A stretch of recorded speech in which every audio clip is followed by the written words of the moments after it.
Hi friends, ನಾನು ನಿಮ್ಮ Teertha Prasad K, assistant professor in commerce. ನಾನು ಕಳೆದ 3 ವಿಡಿಯೋಸ್ ಅಲ್ಲಿ ಮ್ಯಾನೇಜ್ಮೆಂಟ್ ಅಕೌಂಟಿಂಗ್ ಬಗ್ಗೆ ಕೆಲವೊಂದು ಬೇಸಿಕ್ ಇನ್ಫಾರ್ಮೇಶನ್ ಅನ್ನ ಕೊಟ್ಟಿದ್ದೆ. ಮ್ಯಾನೇಜ್ಮೆಂಟ್ ಅಕೌಂಟಿಂಗ್ ಅಂದ್ರೆ ಏನು, ಯಾವ ರೀತಿ ಅನಾಲಿಸಿಸ್ ಮತ್ತೆ ಇಂಟರ್ಪ್ರಿಟೇಷನ್ ಇರುತ್ತೆ ಇದರಲ್ಲಿ ಅನ್ನೋದ್ರ ಬಗ್ಗೆ ಬ್ರೀಫ್ ಆಗಿ ಹೇಳಿದ್ದೆ. ಆ ವಿಷಯಗಳ ಒಂದು ರೀಕ್ಯಾಪ್ ಅನ್ನ ಮಾಡೋಣ ಈ ವಿಡಿಯೋದಲ್ಲಿ. 10 ಪ್ರಶ್ನೆಗಳ ಸಣ್ಣ ಕ್ವಿಜ್ ಇದೆ. ಪ್ರತಿಯೊಂದು ಕ್ವೆಶ್ಚನ್ಗೂ 4 ಆಪ್ಷನ್ಸ್ ಇರುತ್ತೆ, ಮಲ್ಟಿಪಲ್ ಚಾಯ್ಸ್ ಕ್ವೆಶ್ಚನ್ಸ್. ಇದ್ಯಾಕೆ ಮಾಡ್ತಾ ಇದ್ದೀನಿ ಅಂತ ಹೇಳಿದ್ರೆ, ಮುಂದೆ ನೀವೇನಾದ್ರೂ NET, KCET ಅಥವಾ ಆ ಥರದ ಕಾಂಪಿಟೇಟಿವ್ ಎಕ್ಸಾಮ್ಸ್ ಏನಾದರೂ ಬರೆಯೋರಿದ್ರೆ ಈ ರೀತಿಯ ಪ್ಯಾಟರ್ನ್ ನಿಮಗೆ ತುಂಬಾನೇ ಯೂಸ್ಫುಲ್ ಆಗುತ್ತೆ.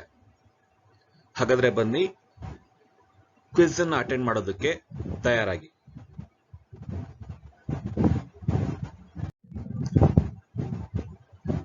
ಸೊ MCQs ಅಲ್ಲಿ ಮೊದಲನೇ ಪ್ರಶ್ನೆ ನೋಡೋಣ. What is the main purpose of management accounting? ಮುಖ್ಯ ಉದ್ದೇಶ ಏನು? ಆಪ್ಷನ್ಸ್ ನೋಡ್ಕೊಳ್ಳಿ. ಪ್ರಾಫಿಟ್ ಮ್ಯಾಕ್ಸಿಮೈಸ್ ಮಾಡೋದಾ, ಇನ್ವೆಂಟ್ರಿ ವ್ಯಾಲ್ಯೂಯೇಷನ್ ಮಾಡೋದಾ, ಅಥವಾ ಮ್ಯಾನೇಜ್ಮೆಂಟ್ಗೆ ಹೆಲ್ಪ್ ಮಾಡೋದಾ ಡಿಸಿಷನ್ ಮೇಕಿಂಗ್ ಅಲ್ಲಿ, ಅಥವಾ ಸೆಲ್ಲಿಂಗ್ ಪ್ರೈಸ್ ಅನ್ನ ಫಿಕ್ಸ್ ಮಾಡೋದಾ? ಯಾವುದು? ನಿಮಗೆ 10 ಸೆಕೆಂಡ್ ಟೈಮ್ ಕೊಡ್ತೀನಿ.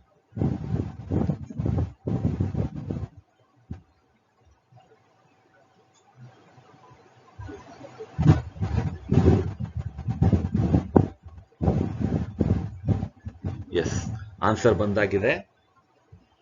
ಮ್ಯಾನೇಜ್ಮೆಂಟ್ಗೆ ಹೆಲ್ಪ್ ಮಾಡೋದು ಡಿಸಿಷನ್ ಮೇಕಿಂಗ್ ಅಲ್ಲಿ. 10 ಸೆಕೆಂಡ್ ಆಗೋಯ್ತು, ಸುಮ್ಮನೆ ಕೌಂಟ್ ಆಗ್ತಿದೆ ಅದು. ಈ 3 ಆಪ್ಷನ್ಸ್ ಇದೆಯಲ್ಲ, ಪ್ರಾಫಿಟ್ ಮ್ಯಾಕ್ಸಿಮೈಸೇಷನ್, ಇನ್ವೆಂಟರಿ ವ್ಯಾಲ್ಯೂಯೇಷನ್ ಮತ್ತೆ ಸೆಲ್ಲಿಂಗ್ ಪ್ರೈಸ್ ಫಿಕ್ಸೇಷನ್, ಇದೆಲ್ಲ ಏನಾಗುತ್ತೆ ಅಂದ್ರೆ ಇಂಡೈರೆಕ್ಟ್ ಆಬ್ಜೆಕ್ಟಿವ್ಸ್ ಇವೆಲ್ಲ. ಮ್ಯಾನೇಜ್ಮೆಂಟ್ ಏನಾದ್ರೂ ಈ ಇನ್ಫಾರ್ಮೇಶನ್ ಯೂಸ್ ಮಾಡಿಕೊಂಡು ಒಳ್ಳೆ ಡಿಸಿಷನ್ ತಗೊಂಡು ಬಿಸ್ನೆಸ್ ಏನಾದ್ರೂ ಇಂಪ್ರೂವ್ ಆದ್ರೆ ಇದೆಲ್ಲ ಮೀಟ್ ಆಗುತ್ತೆ. ಪ್ರಾಫಿಟ್ ಜಾಸ್ತಿ ಆಗುತ್ತೆ, ಇನ್ವೆಂಟರಿ ವ್ಯಾಲ್ಯೂಯೇಷನ್ ಹೆಲ್ಪ್ ಆಗುತ್ತೆ, ಸೆಲ್ಲಿಂಗ್ ಪ್ರೈಸ್ ಫಿಕ್ಸ್ ಮಾಡಬಹುದು, ಇದೆಲ್ಲ ಆಗುತ್ತೆ. ಆದ್ರೆ ಡೈರೆಕ್ಟ್ ಆಬ್ಜೆಕ್ಟಿವ್ ಏನಂದ್ರೆ ಮ್ಯಾನೇಜ್ಮೆಂಟ್ಗೆ ಅಕೌಂಟಿಂಗ್ ಇನ್ಫಾರ್ಮೇಶನ್ ಅನ್ನ ಕೊಡೋದು. ಯಾಕೆ? To make decisions. ಸೊ ಅದು ಮುಖ್ಯ ಉದ್ದೇಶ.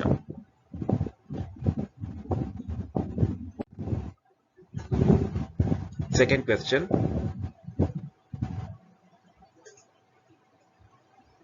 What level of management is responsible for control of cost of activities?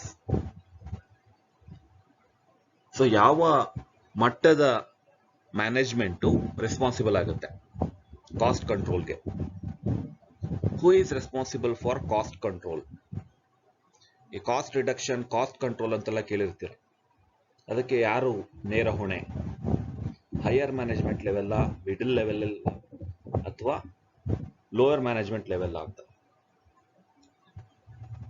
So ನಿಮ್ಮ ಟೈಮ್ ಸ್ಟಾರ್ಟ್ ಆಗುತ್ತೆ.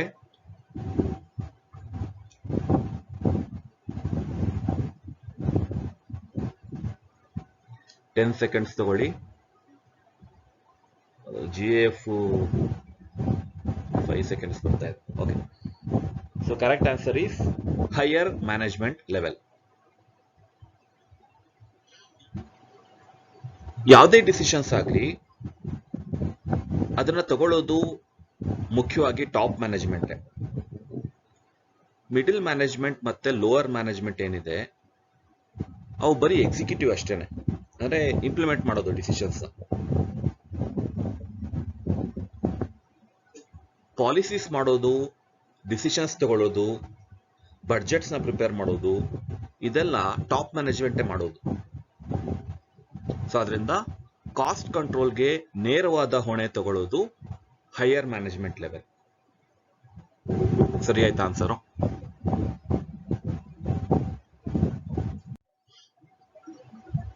Third question. Cost accounting information can be used for, ಏನಕ್ಕೆ ಯೂಸ್ ಮಾಡ್ತಾರೆ cost accounting information? Budgeting control and evaluation, determining standard costs and variances, pricing and inventory valuation decisions, all of the above. Of course ನಿಮಗೆ ಗೊತ್ತಿರುತ್ತೆ answer, ಈಸಿಯಾಗಿ guess ಮಾಡ್ಬೋದು ಇದರಲ್ಲಿ, 10 seconds ಏನು ಬೇಕಾಗಲ್ಲ. So it is all of the above. ಇದೆಲ್ಲದಕ್ಕೂ use ಆಗುತ್ತೆ. Budgeting, control ಮತ್ತೆ ಎವ್ಯಾಲ್ಯೂಯೇಷನ್ಗೆ ಯೂಸ್ ಆಗುತ್ತೆ ಕಾಸ್ಟ್ ಅಕೌಂಟಿಂಗ್ ಇನ್ಫಾರ್ಮೇಶನ್. ಯಾಕಂದ್ರೆ ಎಕ್ಸ್ಪೆನ್ಸಸ್ ಎಷ್ಟಾಗ್ತಾ ಇದೆ, ಕಾಸ್ಟ್ ಎಷ್ಟಾಗ್ತಾ ಇದೆ ಅಂತ ತಿಳ್ಕೊಂಡ್ರೇನೆ ನಾವು ಬಡ್ಜೆಟ್ಸ್ ಅನ್ನ ಪ್ಲಾನ್ ಮಾಡೋಕ್ಕಾಗೋದು. ಹಾಗೇನೆ ಸ್ಟ್ಯಾಂಡರ್ಡ್ ಕಾಸ್ಟ್ ಅಂತ ಫಿಕ್ಸ್ ಮಾಡಿರ್ತಾರೆ, ಅದಕ್ಕೂ ಕಾಸ್ಟ್ ಅಕೌಂಟಿಂಗ್ ಇನ್ಫಾರ್ಮೇಶನ್ ಬೇಕು. ಆಕ್ಚುಯಲ್ ಕಾಸ್ಟ್ ತಿಳ್ಕೊಳ್ದಲೆ ಸ್ಟ್ಯಾಂಡರ್ಡ್ ಕಾಸ್ಟ್ ಅನ್ನ ಫಿಕ್ಸ್ ಮಾಡೋಕ್ಕಾಗೋದಿಲ್ಲ. ಮತ್ತೆ ವೇರಿಯನ್ಸಸ್ ನ ಕ್ಯಾಲ್ಕುಲೇಟ್ ಮಾಡಬೇಕಾದ್ರೂ ಕೂಡ ಸ್ಟ್ಯಾಂಡರ್ಡ್ ಕಾಸ್ಟ್, ಆಕ್ಚುಯಲ್ ಕಾಸ್ಟ್ ಎರಡು ಗೊತ್ತಿರಬೇಕಾಗುತ್ತೆ. Pricing and inventory valuation decisions ಇದಕ್ಕೂ ಬೇಕು. ಪ್ರೈಸಿಂಗ್ ಅಂದ್ರೆ selling price fixation, total cost plus profit. So ಆ ರೀತಿ ಮಾಡೋದಾದ್ರೆ ಪ್ರೈಸಿಂಗು ಕೂಡ ಕಾಸ್ಟ್ ಇನ್ಫಾರ್ಮೇಶನ್ ಬೇಕು.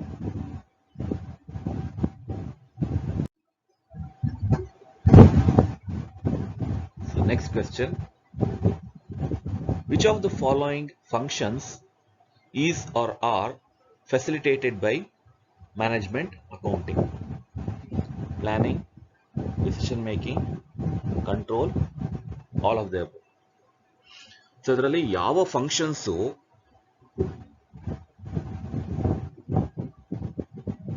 ಮ್ಯಾನೇಜ್ಮೆಂಟ್ ಅಕೌಂಟಿಂಗು ಅದನ್ನ ಪರ್ಫಾರ್ಮ್ ಮಾಡೋದಕ್ಕೆ ಹೆಲ್ಪ್ ಮಾಡುತ್ತೆ? ಸೊ ಇವೆಲ್ಲ management functions. Planning, decision making, control, directing, staffing, organising, ಎಲ್ಲ ಕೇಳಿದ್ರಲ್ವಾ, ಪ್ರಿನ್ಸಿಪಲ್ಸ್ ಆಫ್ ಮ್ಯಾನೇಜ್ಮೆಂಟ್. ಸೊ ಎಲ್ಲದಕ್ಕೂ ಕೂಡ ಮ್ಯಾನೇಜ್ಮೆಂಟ್ ಅಕೌಂಟಿಂಗು ಹೆಲ್ಪ್ಫುಲ್ ಆಗಿದೆ, ಅಂದ್ರೆ ಅಸಿಸ್ಟ್ ಮಾಡುತ್ತೆ, ಸಪೋರ್ಟ್ ಮಾಡುತ್ತೆ. ಸೊ ಅದರಿಂದ all of the above is the correct answer. So ಎಲ್ಲಾ ಮ್ಯಾನೇಜ್ಮೆಂಟ್ ಫಂಕ್ಷನ್ಸ್ ಕೂಡ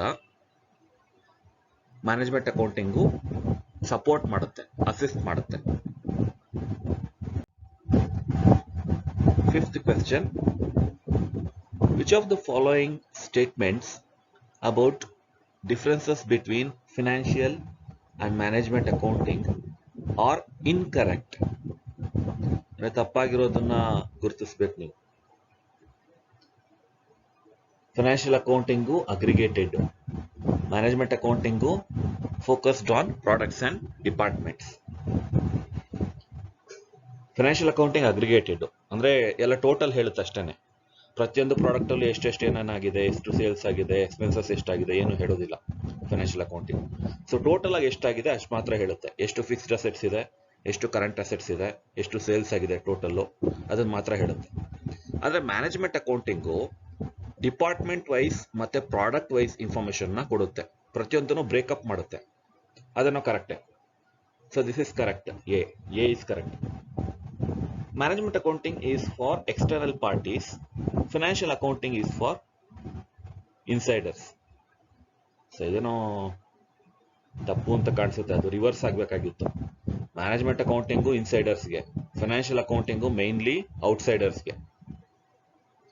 ಸೊ ಫೈನಾನ್ಷಿಯಲ್ ಸ್ಟೇಟ್ಮೆಂಟ್ಸ್ ಎಲ್ಲ ಏನಿದೆ ಅದು ಗೌರ್ಮೆಂಟ್ಗೆ, ಟ್ಯಾಕ್ಸ್ ಅಥಾರಿಟೀಸ್ಗೆ, ಪಬ್ಲಿಕ್ಕಿಗೆ, ಶೇರ್ ಹೋಲ್ಡರ್ಸ್ಗೆ, ಸೊ ಇವ್ರಿಗೆಲ್ಲ ಕೊಡುವಂಥದ್ದು. ಆದರೆ ಮ್ಯಾನೇಜ್ಮೆಂಟ್ ಅಕೌಂಟಿಂಗು ಮ್ಯಾನೇಜರ್ಸಿಗೆ ಕೊಡಬೇಕಾಗಿರೋದು ಇನ್ಫಾರ್ಮೇಶನ್. ಸೊ ಅದರಿಂದ ಇದೊಂದು ತಪ್ಪಿದೆ ಅನ್ಸುತ್ತೆ. ಬಿ ಇಸ್ ನಾಟ್ ಕರೆಕ್ಟ್ ಅನ್ಸುತ್ತೆ. ನೋಡೋಣ. Management accounting is prepared for past and future transactions. Financial accounting for past transactions only. ಏನೋ ಕರೆಕ್ಟ್ ಅನ್ಸುತ್ತೆ. ಮ್ಯಾನೇಜ್ಮೆಂಟ್ ಅಕೌಂಟಿಂಗು ಪಾಸ್ಟ್ ಫ್ಯೂಚರ್ ಎರಡೂ ಸೇರುತ್ತೆ ಅದರಲ್ಲಿ. ಯಾಕಂದ್ರೆ ಫ್ಯೂಚರ್ ಅಲ್ಲಿ ಪ್ಲಾನಿಂಗ್ ಮಾಡ್ತಾರೆ, ಏನೇನು ಇನ್ವೆಸ್ಟ್ಮೆಂಟ್ಸ್ ಮಾಡಬೇಕು, ಯಾವ್ಯಾವ ಪ್ರಾಜೆಕ್ಟ್ಸ್ ತಗೋಬೇಕು. ಸೊ ಅದು ಕೂಡ ಮ್ಯಾನೇಜ್ಮೆಂಟ್ ಇನ್ಫಾರ್ಮೇಶನ್ ಬೇಕು. ಮತ್ತೆ ಪಾಸ್ಟ್ ಟ್ರಾನ್ಸಾಕ್ಷನ್ಸ್ ಕೂಡ ಅನಲೈಸ್ ಮಾಡ್ತಾರೆ ಅವರು. ಹಿಂದೆ ಸೇಲ್ಸ್ ಎಷ್ಟಾಗಿತ್ತು, ಫೈನಾನ್ಷಿಯಲ್ ಪೊಸಿಷನ್ ಹೇಗಿತ್ತು, ಇದನ್ನೆಲ್ಲ ಅನಲೈಸ್ ಮಾಡ್ತಾರೆ. ಸೊ ಪಾಸ್ಟ್ ಫ್ಯೂಚರ್ ಎರಡೂ ಸೇರುತ್ತೆ ಮ್ಯಾನೇಜ್ಮೆಂಟ್ ಅಕೌಂಟಿಂಗ್ ಅಲ್ಲಿ. ಆದ್ರೆ ಫಿನಾನ್ಷಿಯಲ್ ಅಕೌಂಟಿಂಗ್ ಅಲ್ಲಿ ಪಾಸ್ಟ್ ಟ್ರಾನ್ಸಾಕ್ಷನ್ಸ್ ನ ಮಾತ್ರ ರೆಕಾರ್ಡ್ ಮಾಡೋದು, ಅದನ್ನು ಕರೆಕ್ಟ್. ಫ್ಯೂಚರ್ ಬಗ್ಗೆ ಅವ್ರೇನು ಹೇಳೋದಿಲ್ಲ. ಅವರೇನೋ ಅನಲೈಸ್ ಮಾಡಿ ಈ ತರ ಪ್ರೆಡಿಕ್ಟ್ ಮಾಡಿ ಫೋರ್ಕಾಸ್ಟ್ ಮಾಡೋದು, ಫ್ಯೂಚರ್ ಪ್ಲಾನಿಂಗು ಆ ಥರ ಏನಿಲ್ಲ ಫಿನಾನ್ಷಿಯಲ್ ಅಕೌಂಟಿಂಗ್ ಅಲ್ಲಿ. ಇರೋದೇನಿದೆ ಆಗಿರೋ ಟ್ರಾನ್ಸಾಕ್ಷನ್ಸ್ ಅದನ್ನ ರಿಪೋರ್ಟ್ ಮಾಡೋದಷ್ಟೇ. ಸೊ ಇದು ಕರೆಕ್ಟ್, ಇದು C is correct. Financial accounting is based on gap. Gap ಅಂದ್ರೆ ಗೊತ್ತಲ್ಲ, generally accepted accounting principles. So gap ಅಂತ ಒಂದಿದೆ, ಆ ಪ್ರಿನ್ಸಿಪಲ್ಸ್ ಬೇಸಿಸ್ ಮೇಲೆನೆ ಫಿನಾನ್ಷಿಯಲ್ ಅಕೌಂಟಿಂಗ್ ಅನ್ನ ಮಾಡೋದು. ಆದ್ರೆ ಮ್ಯಾನೇಜ್ಮೆಂಟ್ ಅಕೌಂಟಿಂಗ್ಗೆ ಯಾವುದೇ ಆ ಥರ ಸ್ಟ್ಯಾಂಡರ್ಡ್ಸ್ ಆಗಲಿ, ಪ್ರಿನ್ಸಿಪಲ್ಸ್ ಆಗಲಿ, ಅಥವಾ ಕನ್ಸ್ಟೈನ್ಸ್ ಆಗಲಿ, ಕಂಡೀಷನ್ಸ್ ಆಗಲಿ ಇಲ್ಲ. So D is also correct. So ಇಲ್ಲಿ ಉಳಿದಿರೋದು ಬಿ. ಮ್ಯಾನೇಜ್ಮೆಂಟ್ ಅಕೌಂಟಿಂಗು ಆಕ್ಚುಲ್ ಆಗಿ ಹೇಳಬೇಕು ಅಂದ್ರೆ ಅದು ಮ್ಯಾನೇಜರ್ಸ್ಗೆ, ಇನ್ಸೈಡರ್ಸ್ಗೆ. ಫೈನಾನ್ಷಿಯಲ್ ಅಕೌಂಟಿಂಗು ಔಟ್ಸೈಡರ್ಸ್ಗೆ, ಅಂದ್ರೆ ಗೌರ್ಮೆಂಟ್ ಅಂಡ್ ಟ್ಯಾಕ್ಸ್ ಅಥಾರಿಟೀಸ್ ಅವರೆಲ್ಲ.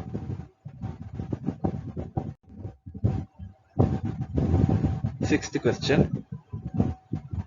The principal difference between financial accounting and management accounting is that management accounting is prepared by managers, intended primarily for use by decision makers, oriented towards solvency rather than profitability, prepared as per a set of accounting standards.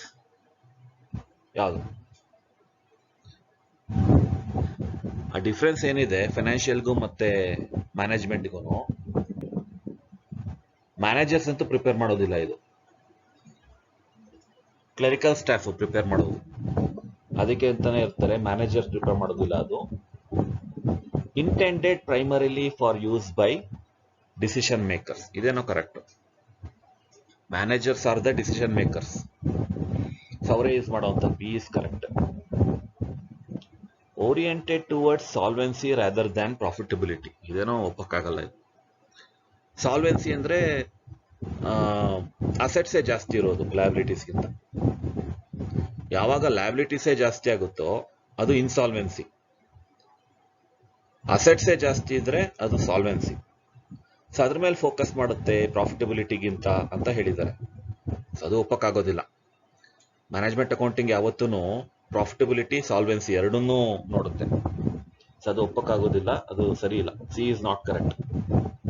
Prepared as per a set of accounting standards. Management ಅಕೌಂಟಿಂಗ್ಗೆ ಯಾವುದೇ standards, principles, ಕನ್ವೆನ್ಷನ್ಸು ಏನೂ ಇಲ್ಲ. So ಇದು ಕೂಡ ತಪ್ಪೇನೆ. So ಈಗ ಉಳ್ಕೊಳ್ಳೋದು B ಒಂದೇನೆ. So B is correct. Intended primarily for use by decision makers.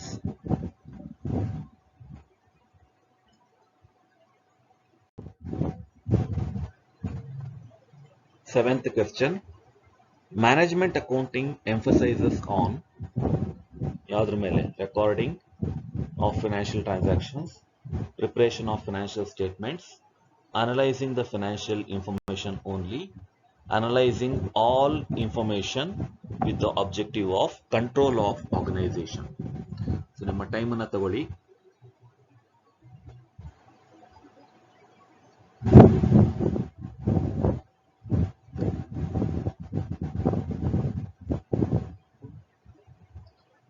Ten seconds ಆಯ್ತು.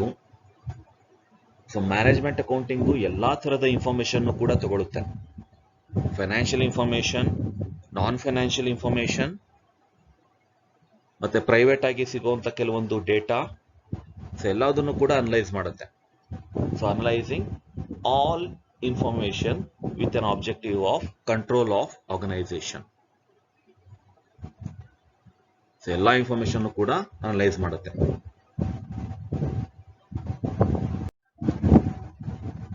Next question.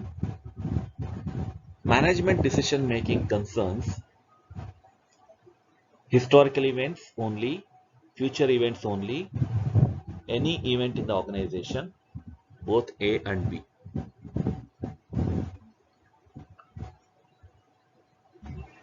ಯೋಚನೆ ಮಾಡಿ ಯಾವ ತರ ಇವೆಂಟ್ಸ್ ಅನ್ನ ಅದು ಸಂಬಂಧಪಡುತ್ತೆ ಅಂತ.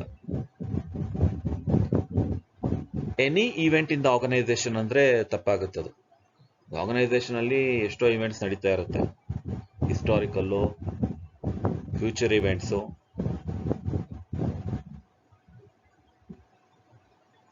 ಗಾಸಿಪ್ಸ್ ನಡೀತಾ ಇರುತ್ತೆ ಆರ್ಗನೈಸೇಷನ್ ಅಲ್ಲಿ, ಪ್ರೈವೇಟ್ ಚಾಟ್ಸ್ ನಡೀತಾ ಇರುತ್ತೆ. ಸೊ ಸುಮಾರು ಇವೆಂಟ್ಸ್ ನಡೀತಾ ಇರುತ್ತೆ ಆರ್ಗನೈಸೇಷನ್ ಅಲ್ಲಿ. ಅದೆಲ್ಲದನ್ನು ನಾವು ಮ್ಯಾನೇಜರ್ ಡಿಸಿಷನ್ ಮೇಕಿಂಗ್ ಅಲ್ಲಿ ಸೇರಿಸ್ಕೊಳಕ್ ಆಗೋದಿಲ್ಲ. ಸೊ ಸಂಬಂಧಪಡೋದು ಹಿಸ್ಟಾರಿಕಲ್ ಈವೆಂಟ್ಸ್ ಮತ್ತೆ ಫ್ಯೂಚರ್ ಈವೆಂಟ್ಸ್ ಎರಡನ್ನ. So both A and B. D is the right answer.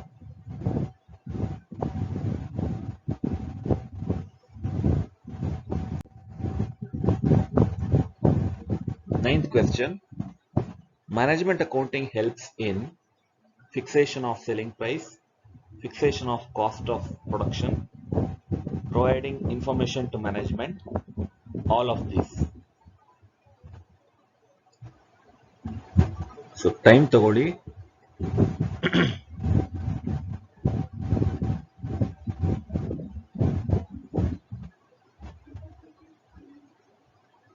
So management accounting help ಮಾಡೋದು ಮುಖ್ಯವಾಗಿ ಮ್ಯಾನೇಜರ್ಸ್ಗೆ ಇನ್ಫಾರ್ಮೇಶನ್ ಕೊಡೋದ್ರಲ್ಲಿ ಮಾತ್ರ.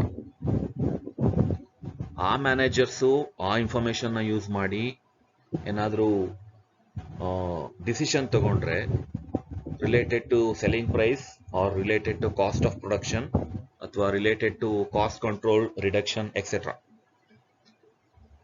ಸೊ ಆಗ ಅದು ಡಿಸಿಷನ್ ಆಗಿ ಟರ್ನ್ ಆಗುತ್ತೆ. ಅಂದ್ರೆ ಮ್ಯಾನೇಜ್ಮೆಂಟ್ ಅಕೌಂಟಿಂಗ್ ನ ಮುಖ್ಯ ಉದ್ದೇಶ ಮ್ಯಾನೇಜರ್ಸ್ಗೆ ಇನ್ಫಾರ್ಮೇಶನ್ ಕೊಡೋದು ಮಾತ್ರ.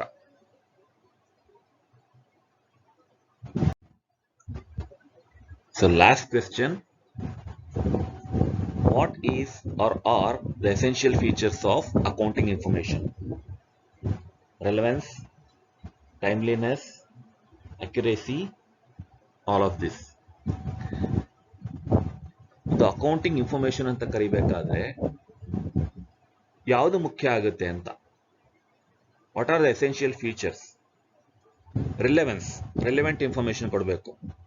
ಬಿಸ್ನೆಸ್ಗೆ ಸಂಬಂಧಪಡುವಂತ ಇನ್ಫಾರ್ಮೇಶನ್ ಕೊಡಬೇಕು. ಏನೇನೋ ಪ್ರೈವೇಟ್ ಇನ್ಫಾರ್ಮೇಶನ್ ಎಲ್ಲ ಕೊಟ್ರೆ ಅದು ಅಕೌಂಟಿಂಗ್ ಇನ್ಫಾರ್ಮೇಶನ್ ಆಗಲ್ಲ. ಟೈಮ್ಲಿನೆಸ್, ಟೈಮ್ಲಿಯಾಗಿ ಕೊಡಬೇಕು. ಇವತ್ತಿಂದು ಟ್ರಾನ್ಸಾಕ್ಷನ್ ರಿಪೋರ್ಟ್ ನ ಮುಂದಿನ ವರ್ಷ ಯಾವಾಗಲೂ ಕೊಟ್ರೆ ಅದು ಟೈಮ್ಲಿ ಆಗೋದಿಲ್ಲ. ಸೊ ಟೈಮ್ಲಿನೆಸ್ ಇರಬೇಕು. ಅಕ್ಯುರೇಸಿ ಇರಬೇಕು. ಅಕ್ಯುರೇಟ್ ಇನ್ಫಾರ್ಮೇಶನ್ ಕೊಡಬೇಕು, ಖಚಿತವಾದಂತ ಮಾಹಿತಿ ಕೊಡಬೇಕು.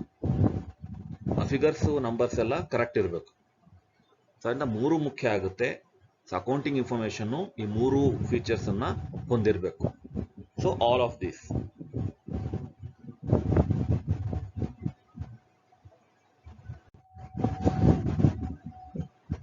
ಕಂಗ್ರ್ಯಾಚುಲೇಷನ್ಸ್ ಫ್ರೆಂಡ್ಸ್, ನೀವು 10 ಕ್ವೆಶನ್ಸ್ ಕ್ವಿಜ್ ಅನ್ನ ಕಂಪ್ಲೀಟ್ ಮಾಡಿದ್ದೀರಾ. ನಿಮಗೆ ಒಂದು ಸಣ್ಣ ಅಸೈನ್ಮೆಂಟ್ ಅನ್ನ ಕೊಡ್ತೀನಿ. ನೀವು ಎಲ್ಲಾ ಪ್ರಶ್ನೆಗಳಿಗೂ ಸರಿಯಾದಂತ ಉತ್ತರನ ಮಾರ್ಕ್ ಮಾಡಿದ್ರೆ ತುಂಬಾ ಸಂತೋಷ.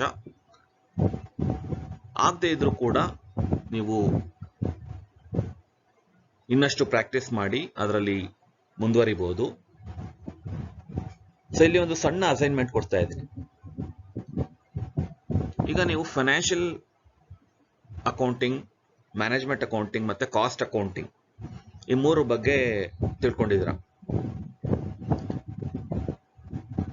ಆ ಮೂರರಲ್ಲೂ ಡಿಫ್ರೆನ್ಸಸ್ ಇದೆ ಬೇರೆ ಬೇರೆ ಪಾಯಿಂಟ್ಸ್ ಅಲ್ಲಿ. ಅದನ್ನ ಹೇಗಾದ್ರೂ ಒಂದು ಚಾರ್ಟ್ ಅಲ್ಲಿ ನೀವು ಡಿಪಿಕ್ಟ್ ಮಾಡಬೇಕು. ಅದು ಟೇಬಲ್ ಆಗಿರ್ಬೋದು ಅಥವಾ ಮೈಂಡ್ ಮ್ಯಾಪ್ ಆಗಿರ್ಬೋದು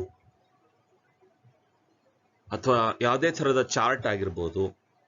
ಅಲ್ಲಿ ನೀವು ಸ್ಕೆಚ್ ಪೆನ್ಸ್ ಬಳಸ್ಬೋದು, ಪೆನ್ಸಿಲ್ ಸ್ಕೆಚ್ ಬಳಸ್ಬೋದು, ಅದನ್ನ ಕಲರ್ ಮಾಡ್ಬೋದು, ಶೇಪ್ಸ್ ಅನ್ನ ಬಳಸ್ಬೋದು, ಸ್ಟಿಕ್ಕರ್ಸ್ ಅಂಟಿಸ್ಬೋದು.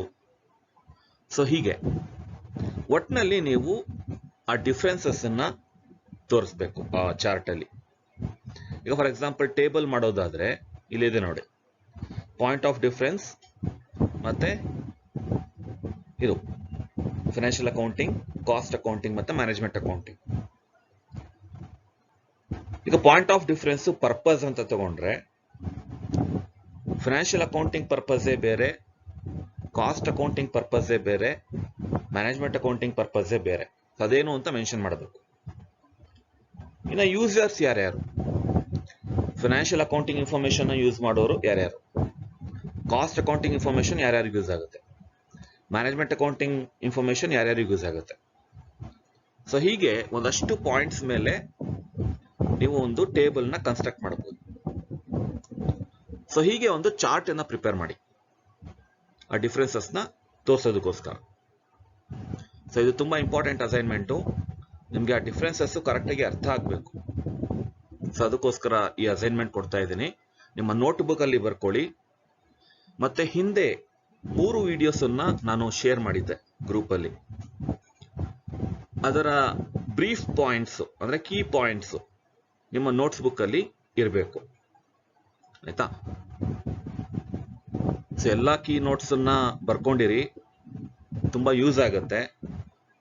ಸೊ ನೆಕ್ಸ್ಟ್ ಪ್ರಾಬ್ಲಮ್ಸ್ ಅನ್ನ ಶುರು ಮಾಡಿದಾಗ ನಿಮಗೆ ಬೇಸಿಕ್ ಕಾನ್ಸೆಪ್ಟ್ಸ್ ಎಲ್ಲ ಅರ್ಥ ಆಗಿರಬೇಕು.